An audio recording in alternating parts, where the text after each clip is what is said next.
Hey, it's Kirk Nugent again. Welcome to day 2. Alright, you're still with me. That's absolutely fantastic. Today, we're talking about the good green stuff, finances. How do we take control of our finances? How do we take our life back? Now, the average person, because we want to be clear. If we're clear, we could have more success. And a lot of people are not really clear. When you say to them, well, do you want to be rich? Do you want to be wealthy? They said, no, I just want to be comfortable.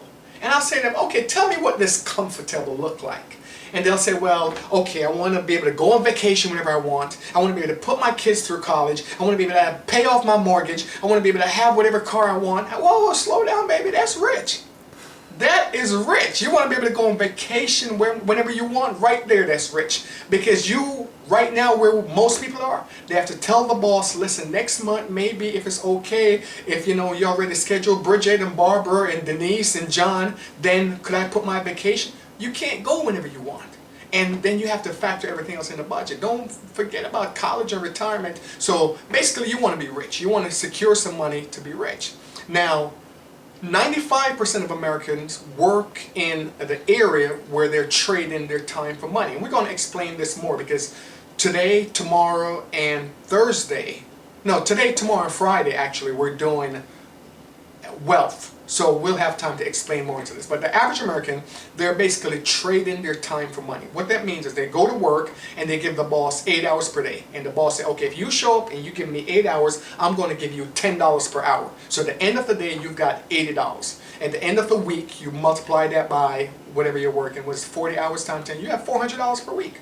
So if you decide you can't come in for 2 hours, the boss deduct $20 out of your pay. So you're trading your time for money. Now, wealth is never created by trading time for money. As a matter of fact, trading your time for money is one of the most effective ways to create poverty.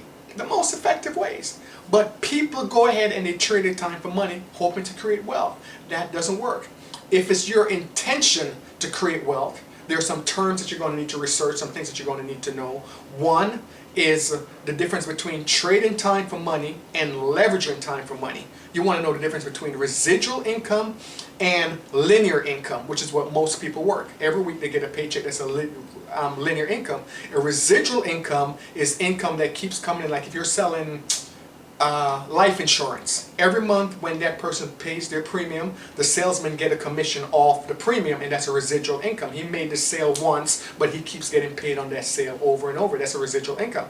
You also want to learn the difference between passive residual income, what I like to call pajama money. That's money you make when you're sleeping. It just comes. Now, these are all strategies that I've implemented over the last about 20 years to really take my life on another path. So these are ideas you want to become familiar with. You want to also become more financially savvy, more financially educated.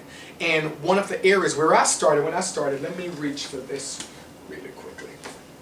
I would recommend anything by Robert Kiyosaki. Rich Dad, Poor Dad. He's the one who wrote Rich Dad, Poor Dad. But anything that Robert Kiyosaki put out, I would definitely invest in. I would buy it. If you cannot buy it, you could go online, read the research, read the excerpts of the book, and find out more about it.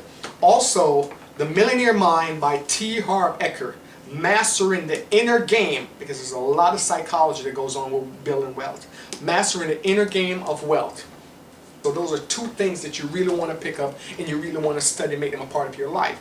Now, one of the best ways that the average American, the average person, the most effective ways that you could use to create wealth is start learning how to leverage time for money. That's very effective, very easy to do, and if you want more information, just definitely email me, leave comments in the bottom below the video, and we could get more specific into this. But these are terms that you want to familiarize yourself with before we can go further into the lesson.